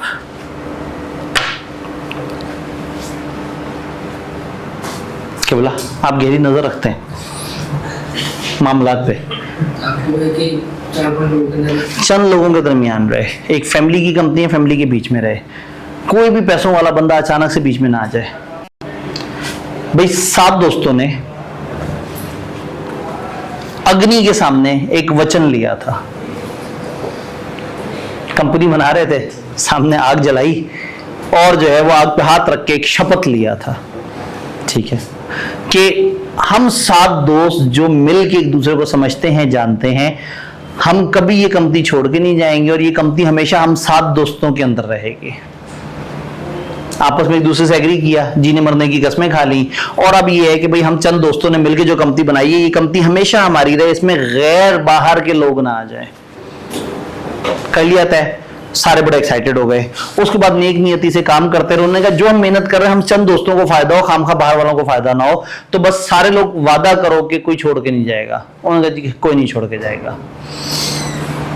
कंपनी चलना शुरू हुई, 1 साल, 2 साल, 2.5 साल, 3 साल। अब कंपनी अच्छा चल रही है, कंपनी के अच्छे प्रॉफिट्स आ रहे हैं और सारे बड़े खुश हैं कि हम लोगों ने शुरू में एक वचन लिया था एक दूसरे से कि हम नहीं छोड़ के जाएंगे। देखो आज हम सिर्फ हम ही लोगों के पास प्रॉफिट है, हम एक दूसरे को समझते हैं, जानते हैं, जब बैठते हैं जो बात भी होती है आपस में बड़े अच्छे तरीके से हमारे डिस्कशन हो जाती है। जब भी कोई फैसला करना होता है, सातों दोस्त एक दूसरे को समझते हैं। क्योंकि इनकी आपस में इतनी प्यारी हमांगी है तो इनकी कंपनी बेहतरीन ग्रो कर रही है। और इन सब ने वचन दिया हुआ एक दूसरे को कि हम शेयर बाहर नहीं देंगे। एक दिन एक सेठ आया और सेठ ने इनमें से 4 दोस्तों को साइड पे ले जाके उनसे कहा कि अपने शेयर ही बेच दो मुझे। इन्होंने कहा नहीं जी, हमने अग्नि के सामने वचन लिया था अपने दोस्तों को कि हम दोस्तों को छोड़ के नहीं जाएंगे। सेठ ने कहा अच्छा, मैं सोच रहा था कोई 1-1 करोड़ रुपया दे देता तुम लोगों को, चारों को, तुम लोगों के शेयर्स के। चारों दोस्तों ने एक दूसरे को देखा। उनमें से एक बोला सर जी असल में ना वादा हुआ है दोस्तों से। सेठ ने कहा 1.25 करोड़ चलेगा सबको। एक और बोला देखें जी, मेरे वालिदैन ने मुझे हमेशा यही समझाया है कि हम गरीब जरूर हैं लेकिन बेगैरत नहीं। सेठ ने कहा अच्छा अगर 1.5 हो जाए। उसने कहा लेकिन मैं फिर अपने वालिद को हमेशा समझाता था कि हम गरीब भी हैं। अब भाई जाहिर है कमर्शियल आदमी सामने बैठा है, वो रेट बढ़ाई जा रहा है। वचन, दोस्ती, यारी, मुकद्दस, आग, ये सारी बातें हवाई हो जाएंगी जब एक सेठ नोटू दिखाएगा। तो सेठ ने इनको 1.5 करोड़ रुपए चारों को राजी किया और इनसे इनके हिस्से के शेयर लिए। और 4 बंदों के जो शेयर्स होंगे वो 3 बंदों से तो ज्यादा होंगे। तो कंपनी के आधे से ज्यादा शेयर्स किसके पास हैं? सेठ के पास। अगले दिन जब काम के अड्डे पे बाकी के 3 दोस्त आए, तो जब वो अपने ऑफिस में दाखिल होने लगे तो ऑफिस खुला हुआ था ऑलरेडी। तो नहीं यार, हमारे बाकी 4 दोस्त तो जरा स्लो हैं, वो तो देर से सो के उठ के आते हैं, आज सुबह सुबह ही काम पे पहुंच गए। अंदर दरवाजा खोल के देखा तो सामने सेठ रिवॉल्विंग चेयर पे बैठा हुआ, गोल गोल घूम रहा, कभी इधर से उधर कुर्सी को घसीटे, कभी उधर से उधर, कभी उस दीवार में बजे, कभी उस दीवार में बजे। भाई तुम कौन हो और ये हमारी कुर्सी को क्यों इस्तेमाल कर रहे हो? यहां हम लोग ओनर्स बैठते हैं, तुम साइड पे हो। तो उसने कहा जी आज से ये कंपनी में वो होगा जो मैं कहूंगा। इन दोस्तों ने कहा तुम कौन? उसने कहा मैं नया मालिक हूं। इन्होंने कहा ये हो ही नहीं सकता, हम 7 दोस्तों ने शुरू से वचन लिया था कि हम नहीं बेचेंगे, तो ऐसा पॉसिबल ही नहीं है कि हमारे दोस्त वादा तोड़ के चले जाए। उसने कहा तुम लोग भी मासूम निकले ना, वादा किया, मुआयदा नहीं किया। वादे टूट जाते हैं, मुआयदे नहीं टूटते।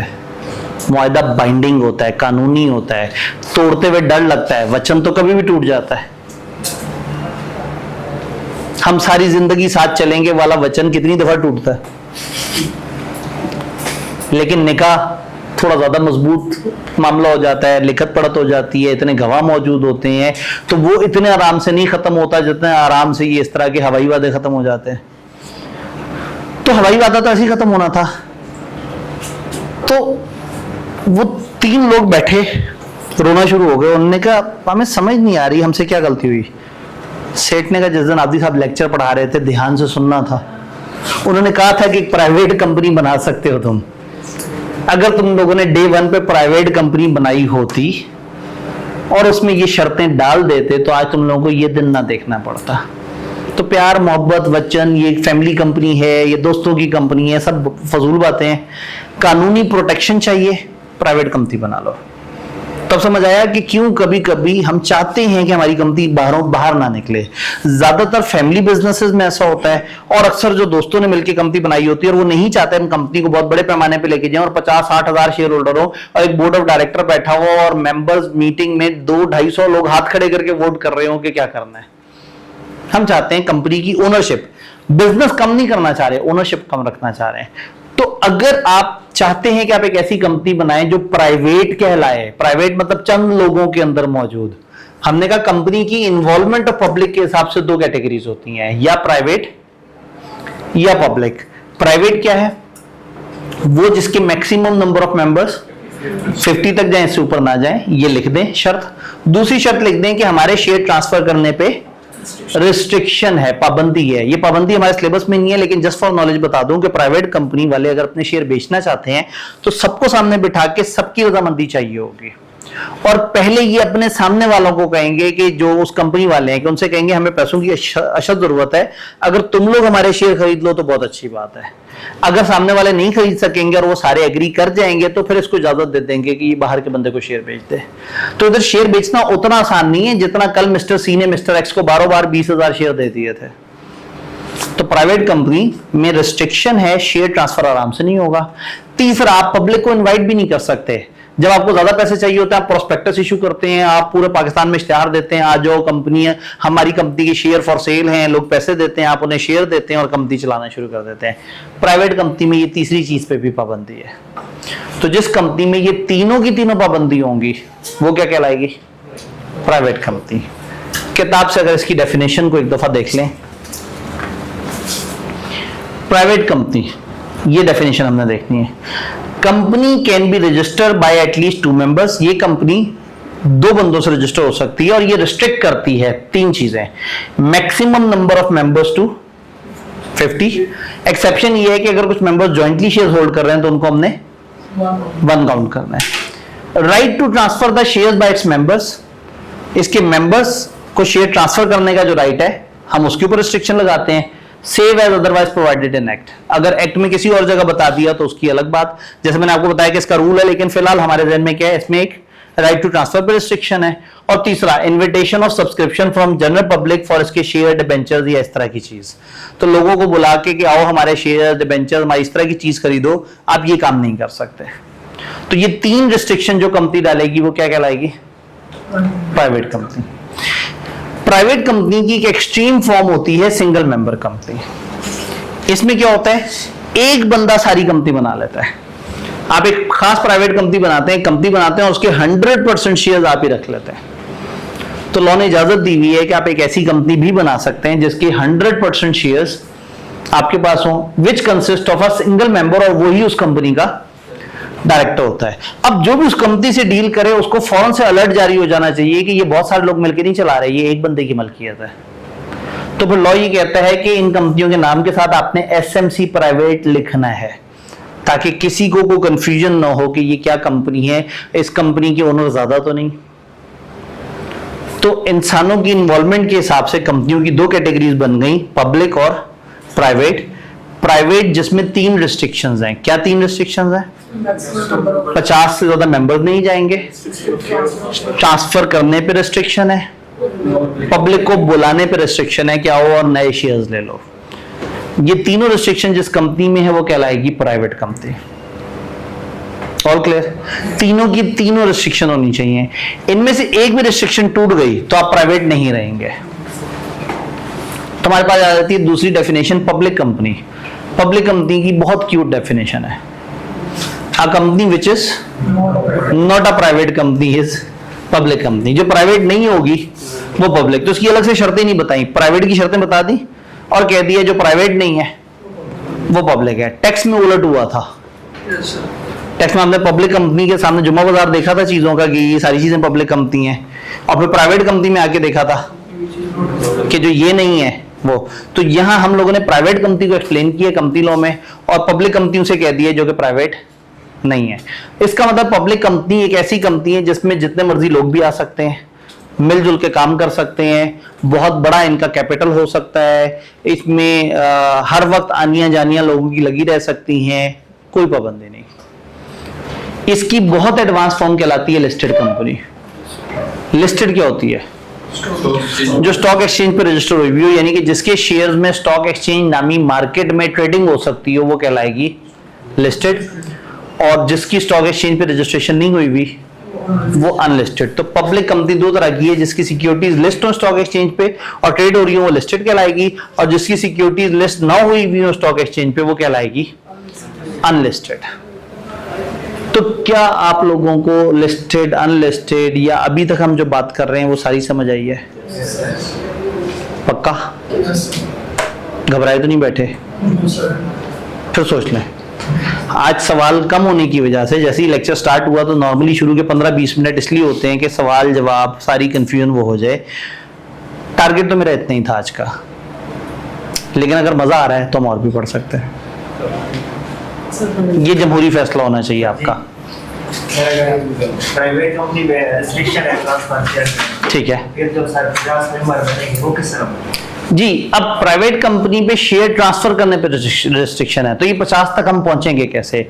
हम ये कह रहे हैं कि अगर आप चंद लोगों ने मिलकर एक प्राइवेट कंपनी बनानी है, तो ज्यादा से ज्यादा, अगर वो बड़े से बड़ा ज्यादा से ज्यादा तादाद भी हो तो कितनी होगी? 50। यानी हमने लिमिट बता दी। मेरी एग्जांपल में 7 दोस्त थे, कहीं 4 फैमिली मेंबर भी हो सकते हैं, कहीं 13 दोस्त भी हो सकते हैं, कहीं 25 लोग भी हो सकते हैं, लेकिन 50 से ऊपर तो सोचे ही ना। हम ये नहीं कह रहे आपने 50 बंदे लाजमी करने हैं। ये कंपनी ज्यादा से ज्यादा कितने बंदों के साथ रजिस्टर हो सकती है? 50। हाँ, लेकिन मेंबर्स कैसे बढ़ेंगे? 7 दोस्त थे, 7 के पास शेयर्स थे। आहिस्ता आहिस्ता कंपनी आगे चलती गई, ये दोस्त बूढ़े होते चले गए, फिर इनमें से लोगों की डेथ होना शुरू हो गई। एक बंदे की डेथ हुई, उसके 4 बच्चों को शेयर्स मिल गए। अगर तो चारों बच्चों को अलग अलग शेयर्स मिले तो 4 नए मेंबर आ गए, और अगर चारों को कंबाइंड मिले तो हो सकता है कंपनी जब बनी थी तो 7 की थी और 40 साल बाद उस कंपनी में 25 मेंबर्स थे। हाँ, ये हो सकता है कि कंपनी के आज 48 मेंबर्स हो, एक मेंबर की डेथ हो जाए, उसके 5 बच्चे हों, 50 से ऊपर जा नहीं सकते। क्या करें? कंबाइंड वो कर दें, हम उन 5 के नाम पे कंबाइंड शेयर रख दें ताकि हमारी 50 की गिनती खराब ना हो। तो ये बेसिकली 3 शर्तों में, 50 वाली शर्त का मतलब है मैक्सिमम, टिपिकली ये 2 से 8 के दरमियान होती है। प्राइवेट कंपनी में आप चाहते हैं कि एक छोटा सा स्ट्रक्चर हो, चंद लोगों वही इसके फैसले करें। क्योंकि देखिए ना, स्टॉक एक्सचेंज पे जब चीजें चली गई और पब्लिक आ गई तो फिर एक कंपनी बनी किसी और विजन पे थी और आज लोग मिलके पता नहीं क्या फैसले कर रहे हैं। तो जब आप चाहते हैं कि मेरी कंपनी हमेशा मेरी रहे, मेरे तरीके से चले, जो मैं चाहूं वैसे हो, तो फिर आप बनाते हैं प्राइवेट कंपनी। तो जो बोर बातें हैं वो हमारी खत्म हो चुकी हुई हैं। अब सवाल ये है कि चूंकि आज हमारे पास पीछे सवाल नहीं थे और हमारे पास मार्जिन आ गया, तो क्या हमने और पढ़ना है? पक्का? थोड़ी सी प्यारी प्यारी सी बातें कर लेते हैं। फिर एक टॉपिक ऐसा कर लेते हैं जिससे मुझे थोड़ा सा सुकून मिल जाएगा, और ये जो पहला वीक हमारा मुझे लग रहा था कि थोड़ा जाया होता जा रहा है, उससे थोड़ा सा इजी हो जाऊंगा। तो एक छोटा टॉपिक अभी डिस्कस कर लेते हैं, एक रिकॉर्डिंग में ले जाएंगे। इस हफ्ते टेस्ट है कोई नहीं, सैटरडे पे आप आज़ाद ही आज़ाद हैं।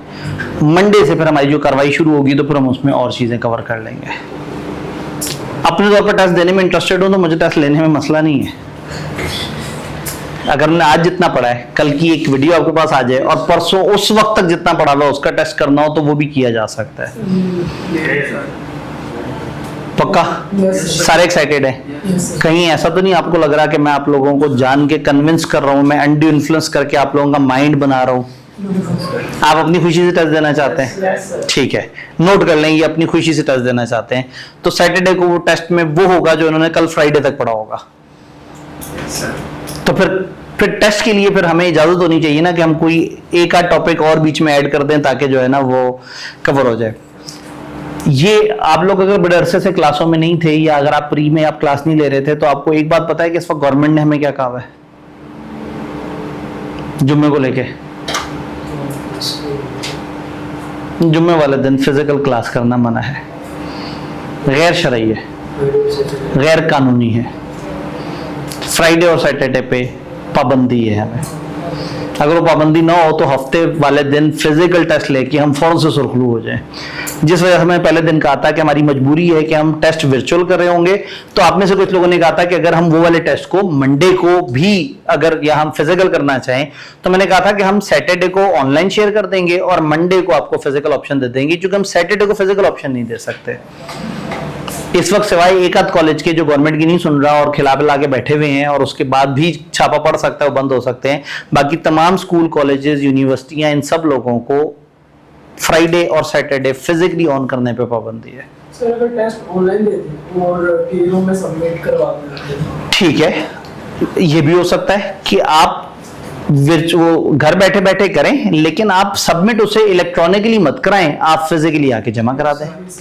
ऐसे में जो ऑनलाइन, जो कैमरे के पीछे जो कि असल क्लास के पार्टिसिपेंट हैं, इस वक्त अजीब सा बात है, आप लोग होते हैं तो ये माहौल बन जाता है, और असल में होता ही है कि मैं आपको फोकस करता रहता हूं और कैमरे के पीछे वाले जो लोग हैं वो बेचारे जो है ना सोच रहे होते हैं कि जी हमारी तो बारी आई नहीं।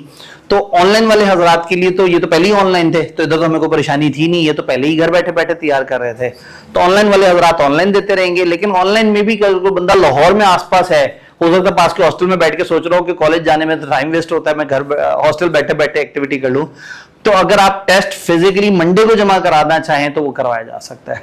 तो इस तरह से कर लेते हैं, ये बिल्कुल सही है, ये अच्छी बात है कि आपके पास वर्चुअल टेस्ट आए, आप उसे कागज पे करें और अपने कागज को मैन्युअली सबमिट करवा दें। तो आपको इन्विजिलेशन नहीं मिल सकेगी, लेकिन आपको चेकिंग और कागज का एक्सपीरियंस वही मिल जाएगा जो ICAP वाला होता है। ठीक है, ये आइडिया अच्छा लगा। ठीक है जी, इसको भी नोट कर लेते हैं, बेहतरीन हो गया। एक छोटी सी डिस्कशन है अथॉरिटीज के ऊपर।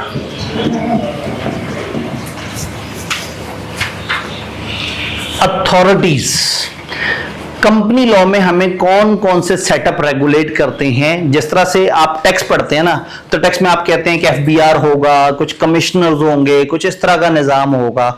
इसी तरह से जब हम कंपनी लॉ पढ़ते हैं तो कंपनी लॉ में भी हमें 2 अथॉरिटीज डील करती हैं। इनको हम कहते हैं SECP और रजिस्ट्रार।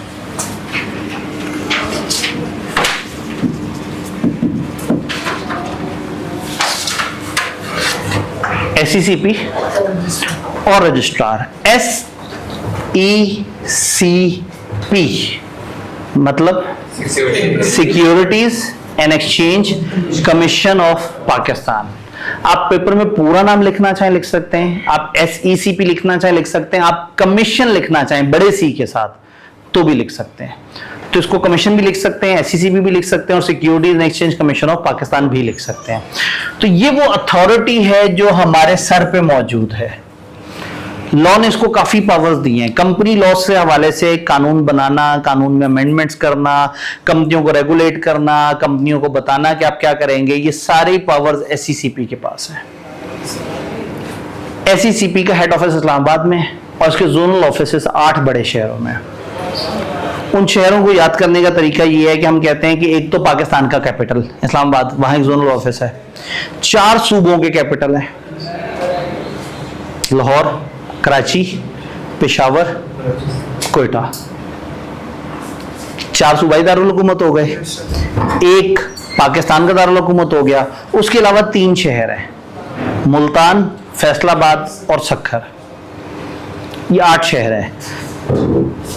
कुछ अरसे पहले तक मैं लोगों को याद करवाने के लिए कहता था कि अगर आप क्यों 8 शहर भूल रहे हो, क्योंकि MCQ पॉइंट ऑफ व्यू से खामखा एक शहर आ जाए और हमें याद ना रहे, तो मैं आसान टोटका बताता था कि PSL की टीम्स में 2 शहर ऐड कर दें, फैसलाबाद और सक्खर।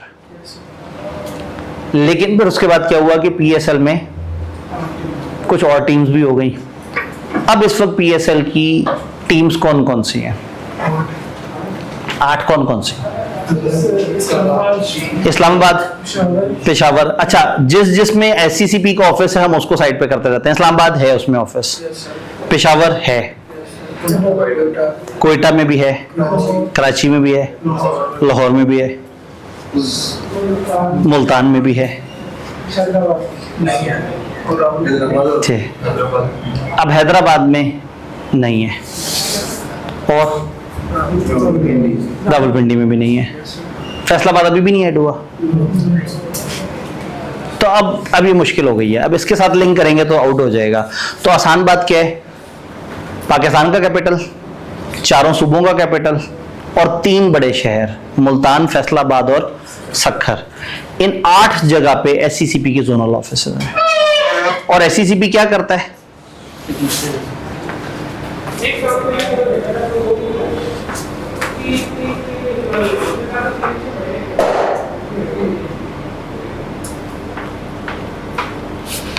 तो ये सारे शहर समझ आए। तो एससीसीपी के बारे में जब किताब से पूछें तो किताब तो उसकी दीवानी है, कहती है एससीसीपी का बहुत पावर है, बहुत ही को पावर्स है, अखीर पावर्स है। तो एक दफा किताब से देख लेते हैं। होल्डिंग सब्सिडरी अभी हमने नहीं देखा। एससीसीपी 1 जनवरी 1999 को ऑप्शनलाइज हुआ। 1997 में इनका कानून आया था और जो इन्होंने पहले दिन काम किया वो 1 जनवरी था। एससीसीपी ने रिप्लेस कर दिया कॉर्पोरेट लॉ अथॉरिटी। पुराने अथॉरिटी का नाम था कॉर्पोरेट लॉ अथॉरिटी और अब एससीसीपी उसको रिप्लेस कर चुका हुआ है। एससीसीपी का head office federal capital Islamabad में है। एससीसीपी के 8 रीजनल ऑफिसेज हैं। एक वफाकी हुकूमत के जो वफाकी दारुल हुकूमत है, 4 प्रोविंशियल कैपिटल्स में और 3 और शहरों में, मुल्तान, फैसलाबाद और सक्खर।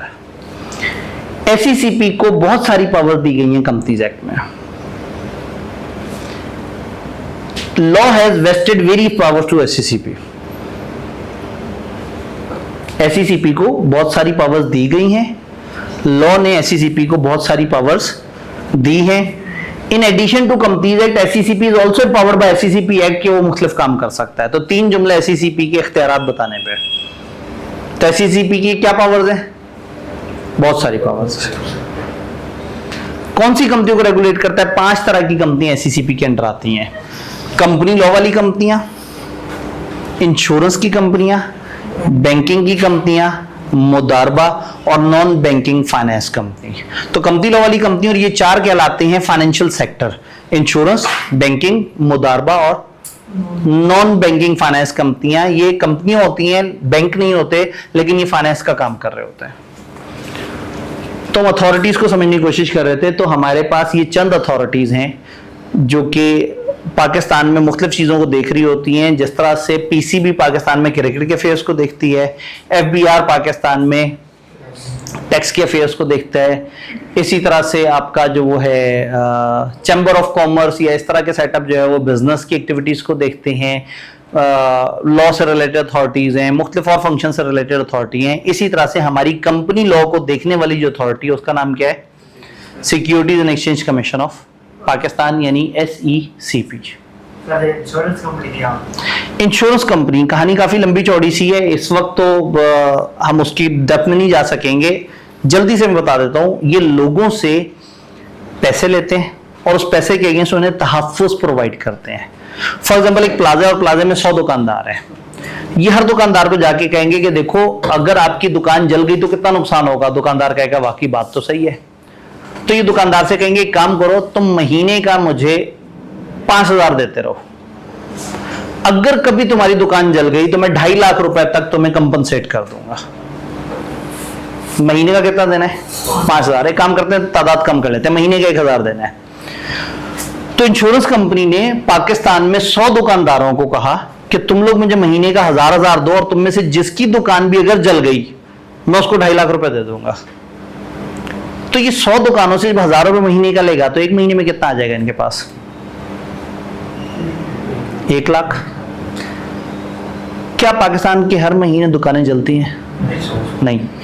तो हो सकता है कि 6 साल तक हर महीने 1000 रुपये हर दुकान से लेता रहे और 6 साल तक यानी कि 72 महीने तक ये लोगों से लाख रुपया, ये पाकिस्तान से लाख रुपया लेता था। तो इसके बाद कितना कलेक्ट हो गया? 72 लाख। 2 दुकानें जल गई, दे दिया उन्हें जाके 2.5 लाख। तो इंश्योरेंस का बिजनेस क्या करता है? कंटिंजेंसी की गेम खेलता है। तमाम लोगों से कंट्रीब्यूशन लेता है और उस कंट्रीब्यूशन से उन लोगों को अगर लॉस हुआ है तो उस लॉस से बचाने की कोशिश करता है। ये इसी तरह से गाड़ियों में भी इंश्योरेंस होती है कि किसी गाड़ी हिट हो गई तो इंश्योरेंस वालों से पैसे देंगे। अब गाड़ी हिट हो या ना हो, आपने हर साल प्रीमियम देना है। आग लगे या ना लगे, आपने हर महीने या हर साल प्रीमियम देना है। तो इंश्योरेंस कंपनी क्या करती है? लोगों से बिजनेस करती है डर का, रिस्क का। वो कहते हैं आपका रिस्क हमारा रिस्क हो गया, आप टेंशन ना लें, आप महीने के बस समझे 1000 रुपए कहीं रख के भूल गए, लेकिन फायदा ये होगा कि हो सकता है 3 महीने 1000 रुपए दिए और तीसरे महीने आग लग जाए तो 2.5 लाख इकट्ठा इंश्योरेंस वाले दे देंगे। तो ये कंटिजेंसी का बिजनेस कहलाता है। जस्ट फॉर अंडरस्टैंडिंग बताया, हमारे सिलेबस इसका फिलहाल ताल्लुक नहीं है। तो ये लाइफ इंश्योरेंस भी होती है, हेल्थ इंश्योरेंस भी होती है, फायर इंश्योरेंस भी होती है, मेरीन इंश्योरेंस भी होती है, एक्सीडेंटल इंश्योरेंस भी होती है। सीए फाइनल में हम इंश्योरेंस का पूरा कानून हमारे सिलेबस में, हम वहां बड़े डिटेल से पढ़ते हैं इसे।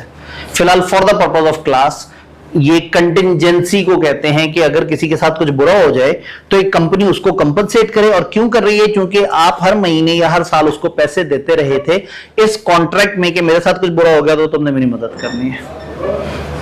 डन। तो ये 5 तरह की कंपनी है जिनको एससीसीपी डील करता है। एससीसीपी समझ आया? एफबीआर अथॉरिटी है और एफबीआर के अंदर जो इंसान काम कर रहे होते हैं उनको क्या बोलते हैं? कमिश्नर। इसी तरह से एससीसीपी, अगली क्लास 3:30 है ना? ठीक है। अब एससीसीपी जो अथॉरिटी है उसके ऑफिसर्स का नाम होता है रजिस्ट्रार। रजिस्ट्रार वो लोग हैं जो एससीसीपी के अंडर काम करते हैं और कंपनियों को डील करते हैं। असल में रजिस्ट्रार होते हैं। कंपनी जब रजिस्टर होगी इसी रजिस्ट्रार के पास होगी। कंपनी के रिकॉर्ड रखेगा रजिस्ट्रार, कंपनियों के डाटा चेक करेगा रजिस्ट्रार, कंपनियों पे छापे मार सकता है, कंपनी से रिकॉर्ड ले सकता है, कंपनी की इन्वेस्टिगेशन कर सकता है। ये सारे इख्तियार जिस तरह से पीछे हम टैक्स के लॉ में कमिश्नर्स के पढ़ते आए थे, यहां किसके पास है? रजिस्ट्रार के पास। टैक्स में याद है आपको, याद रखना पड़ता था ये काम असिस्टेंट कमिश्नर के लेवल पे होगा, ये काम उस तरह के कमिश्नर के पास जाएगा। अपील, असेसमेंट, रिवीजन, उसमें इतनी तरह के कमिश्नर आ जाते थे, दिमाग घूम जाता था। लॉ ने एक बहुत बड़ा एहसान किया, इसने पहले दिन तकलीफ दे दी लेकिन आगे तकलीफ नहीं दी। अब हमें पूरे सिलेबस में ये नहीं देखना होगा कि कौन सा मसला एडिशनल रजिस्ट्रार के पास जाएगा, कौन सा डिप्टी रजिस्ट्रार के पास जाएगा। इन्होंने पहले दिन जो रजिस्ट्रार को डिफाइन किया उसमें दुनिया के सारे रजिस्ट्रार डाल दिए। अब आप सिंपली लिखेंगे इस मामले के लिए हम रजिस्ट्रार के पास जाएंगे और रजिस्ट्रार मींस एंड इंक्लूड हर तरह का वो बंदा जो रजिस्ट्रार की सीट पे है। जैसे कि सिर्फ 6 तरह के रजिस्ट्रार।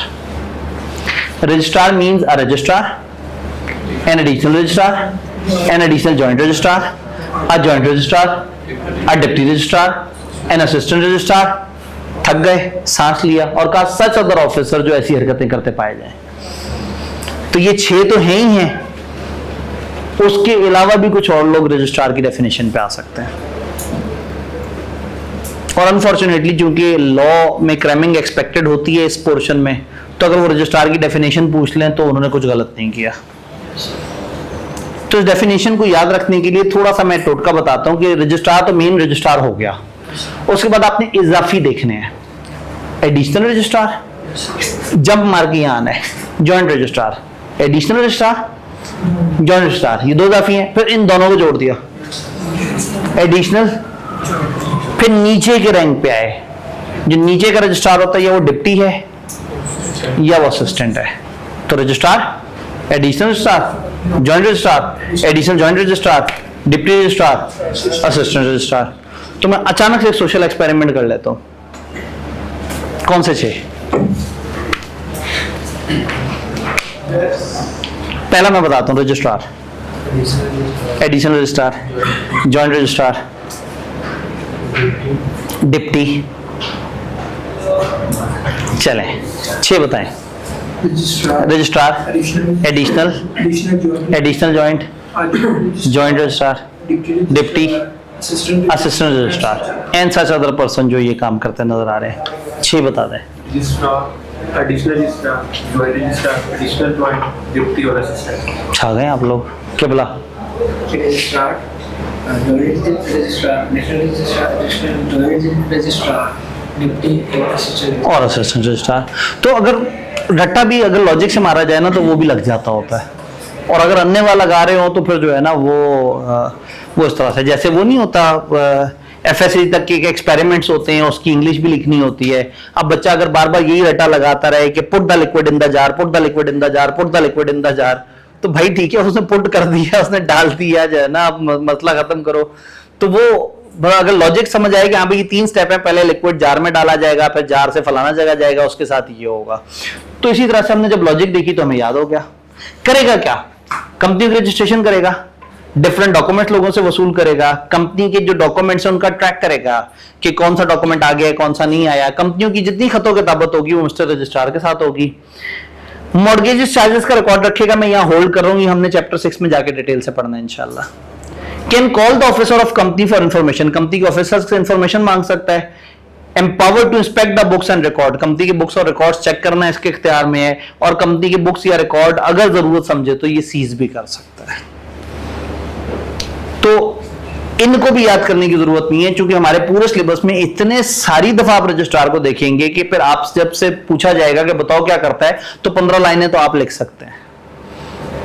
तो बस इसको एक दफा पढ़ के मुस्कुरा देने, नहीं, इस पूरे सफे पे जो काम की बात है वो रजिस्ट्रार की डेफिनेशन है, और इस सफे पे बेसिकली या शहर याद करने एमसीक्यू के पॉइंट ऑफ व्यू से, या वो 5 तरह की कौन सी कंपनियां इंश्योरेंस, बैंकिंग, मुदारबा और NBFC, non banking finance company, इनको एससीसी पे रेगुलेट करता है। तो ये आपके पास किताब में अगर मैं बताऊं कि कौन कौन से सफे हो गए कि किताब है, ये भाई अगर किताब पकड़ा सके, एक पेज 62 है जिसपे अथॉरिटीज का जिक्र है, और उसके अलावा कल हमने 2 डेफिनेशंस देखी थी, तो पेज 59 पे टाइप ऑफ कंपनीज है, जो अगले सफे पे एक बॉक्स खत्म हो रहा है पेज 60 पे, तो समझे 1.25 सफा या 1.5 सफा हमने ये देखा, और एक वहां पे आगे अथॉरिटीज। तो बीच में जो चीज हमने स्किप की है वो होल्डिंग कंपनी एंड सब्सिडरी, तो ये एक टॉपिक हमने स्किप किया है। इस टॉपिक की अगर आपके पास एक कंप्रीहेंसिव वीडियो आ जाएगी जिसमें सारी थोड़ा डिस्कशन हुई भी होगी, आज ऐसे लेके आते हैं तो उस पर टाइम ज्यादा लगता, तो फिर हमें फखर ये महसूस होगा कि पेज नंबर 62 तक हमारा ये चैप्टर जो है वो कवर हुआ होगा, तो हम यहां तक का एक प्यारा सा टेस्ट कर लेंगे। पब्लिक सेक्टर कंपनी हम उसके साथ जोड़ के पढ़ेंगे, होल्डिंग सब्सिडरी के टॉपिक के साथ। अगर आप देखें तो मैंने होल्डिंग सब्सिडरी के टॉपिक के एंड पे पब्लिक सेक्टर कंपनी, इसलिए कि उस डेफिनेशन के बाद ये आसानी से समझ आ जाती है। डन। तो ये आपको एक लेक्चर फ्राइडे का रिकॉर्डेड फॉर्म में मिल जाएगा। सैटरडे को टेस्ट हम भेज देंगे, आपने आइडियली सैटरडे को कर लेना है ताकि आपके सर से बोझ उतर जाए, लेकिन जमा आप फिजिकली मंडे को करा दीजिएगा। डन।